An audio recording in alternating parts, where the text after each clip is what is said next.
مدینہ المنورہ میں ایک خاتون تھی جس کا توازن عقلی کچھ ٹھیک نہیں تھا اور لوگ اس کے پاس کھڑے نہیں ہوتے تھے، چونکہ جب وہ بات چھیڑتی تھی تو اس کی بات اتنی طویل ہو جاتی کہ لوگوں کے اندر ہمت نہیں ہوتی تھی کہ اتنی دیر اس کے پاس کھڑے ہو کے اس کی باتیں سنیں، اور اس کی باتیں بھی الجھی باتیں ہوتی تھیں۔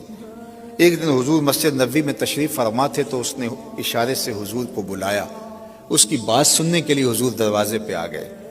تو اس نے کہا میں نے آپ سے کوئی باتیں کرنی ہیں، تو آقا کریم نے فرمایا کیجیے۔ اس نے کہا یہاں نہیں کرنی۔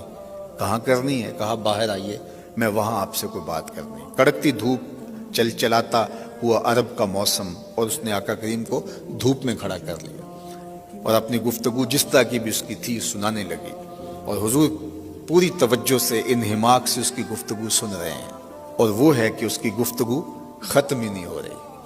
اللہ اکبر! ویسے تو سننے کے لیے حضور مل جائیں تو پھر کون گفتگو مختصر کرے گا؟ وہ کیا کسی نے کہا تھا نا، اسی شوق میں کی ہیں تجھ سے ہزار باتیں، تیرا حسن تیرے حسن بیاں تک دیکھوں۔ اللہ اکبر!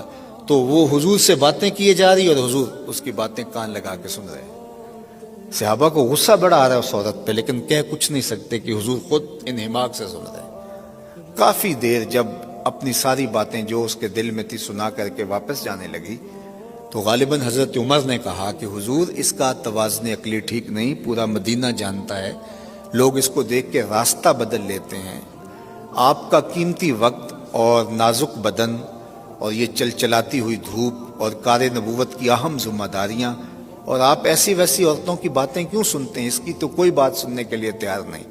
تو آقا کریم نے فرمایا عمر، پورے مدینے میں اس کی کوئی نہیں سنتا، میں بھی نہ سنوں۔ اور پھر اس کو بلا کے کہا بڑھیا جب دکھڑے زیادہ ہو جائیں جہاں مرضی محمد کو کھڑا کر کے اپنی باتیں سنا لیا کرے۔ یہ ہے میرے حضور علیہ الصلوۃ والسلام کی سیرت۔ تو چھوٹی چھوٹی چیزوں سے کسی کی دل جوئی ہوتی ہے۔ اب اس عورت کی ساری باتیں حضور سن رہے ہیں اور اس کی باتیں الجھی ہیں۔ یہ اعلیٰ اقدار زندگی سے کہتے ہیں، حسن سے کہتے ہیں، جمال سے کہتے ہیں، خوبصورتی سے کہتے ہیں۔